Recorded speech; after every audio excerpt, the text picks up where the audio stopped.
Hello friends, welcome to my channel সঞ্চারিজ মানচিজে।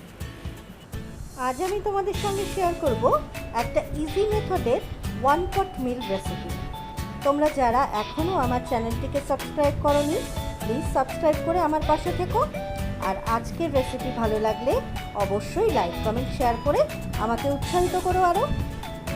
আমার আজকের রেসিপি খুব সহজ পদ্ধতিতে ডিম আর আলু দিয়ে বিরিয়ানি তৈরির রেসিপি।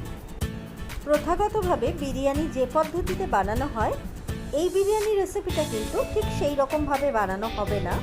তার কারণেই এই রেসিপিটা একটা ওয়ান পট মিল হিসাবে ধরা হয়, কিন্তু পদ্ধতিটা অনেক সহজ। তোমরা ডেসক্রিপশন বক্সে ইনগ্রিডিয়েন্টসের ডিটেলসটা পেয়ে যাবে, প্লিজ সেটা একটু চেক করে নিও। চলো রান্নাটা শুরু করা যাক। প্রথমেই একটা কড়াইতে রিফাইন তেল গরম করে নিতে হবে। তারপরে এই গরম তেলে আমি আগে থেকেই সেদ্ধ করে রেখেছিলাম কয়েকটা ডিম, সেই ডিমগুলোকে ছেড়ে দিয়ে হালকাভাবে কিছুক্ষণ নাড়াচাড়া করে নিলাম। ডিমগুলোকে সাঁতলে নেবার পরে তেল থেকে তুলে নিয়ে আলাদা পাত্রে দিলাম রেখে পেঁয়াজ কুচি। এবার পেঁয়াজ কুচিগুলোকে ঠিক আমি ততক্ষণ নেড়ে নেবো যতক্ষণ না এর থেকে হালকা একটা সোনালি রং আসছে।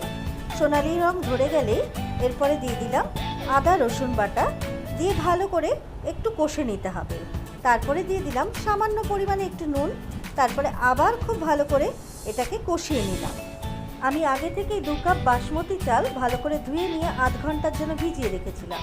সেই ভেজানো চালটা জল ঝরিয়ে নিয়ে এরপর এতে দিয়ে দিলাম, দিয়ে 3 থেকে 4 মিনিট মতো এই কষানো মশলার সাথে নেড়ে নিলাম। তারপরে দিয়ে দিলাম স্বাদ মতো নুন।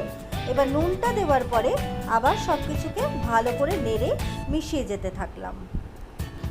এরপর দিয়ে দিলাম 2 চামচ আমার ঘরে তৈরি করা বিরিয়ানি মশলা। বিরিয়ানি মশলার রেসিপিটা আমার চ্যানেলে তোমরা পেয়ে যাবে। আমি ডেসক্রিপশন বক্সে এবং এন্ড স্ক্রিনে আমি এই লিঙ্কটা দিয়ে দেবো, তোমরা প্লিজ একটু দেখে নিও। তারপরে এই মশলাটাকে খুব ভালো করে মিশিয়ে নিয়ে আগে থেকে আমি যে ডিমগুলো সাঁতলে নিয়েছিলাম সেই ডিমগুলো দিয়ে ভালো করে নেড়ে মিশিয়ে নিতে হবে। আমি আগে থেকেই কয়েকটা আলুকে অর্ধেক করে কেটে দিয়ে লাল লাল করে ভেজে দিয়েছিলাম। এখন দিয়ে দিলাম সেই ভাজা আলুগুলো। ডিম আলু আর চালটা খুব ভালো করে মিশিয়ে নিয়ে এক সমানভাবে পাতিয়ে নিতে হবে। এই সমান করে পাতানো হয়ে গেলে এরপর আমি এতে দিয়ে দেবো 1.5 কাপ পরিমাণ ফুটন্ত গরম জল। ঠিক এই কাপের সমানই কিন্তু আমি চাল নিয়েছিলাম মেপে 2 কাপ। এই কাপের সমানই আবার 1.5 কাপ জল এতে আমি ব্যবহার করলাম এই রান্নাটা করার জন্য। এরপর প্যানে একটা ঢাকনা লাগিয়ে লো মিডিয়াম ফ্লেমে প্রায় 15 মিনিট মতো রান্নাটা করতে আমার সময় লেগেছে। 15 মিনিট পরে ঢাকনা খুলে কিছুটা পরিমাণ বেরেস্তা আমি ছড়িয়ে দিয়েছি। এই বেরেস্তার রেসিপি কিন্তু তোমরা আমার চ্যানেলে পেয়ে যাবে, সেই লিঙ্কটাও আমি তোমাদের দিয়ে দেবো। এরপর দিয়ে দিলাম 2 চামচ মতো দুধে ভেজানো জাফরান গোলা। তারপরে দিয়ে দিলাম 2 ফোঁটা মতো মিঠা আতর। এখন খুব হালকাভাবে নেড়ে চেড়ে এই সমস্ত উপকরণগুলোকে একটু ভাতের সঙ্গে মিশিয়ে নিলাম। এরপরে দিয়ে দিলাম উপর দিয়ে ছড়িয়ে কিছুটা ধনেপাতা কুচি। এই ধনেপাতা কুচিটা সম্পূর্ণ অপশনাল, তোমরা চাইলে এটাকে স্কিপ করতে পারো। আমাদের ওয়ান পট মিল ইজি এগ আলু বিরিয়ানি বা আলু ডিমের বিরিয়ানি কিন্তু একদম তৈরি।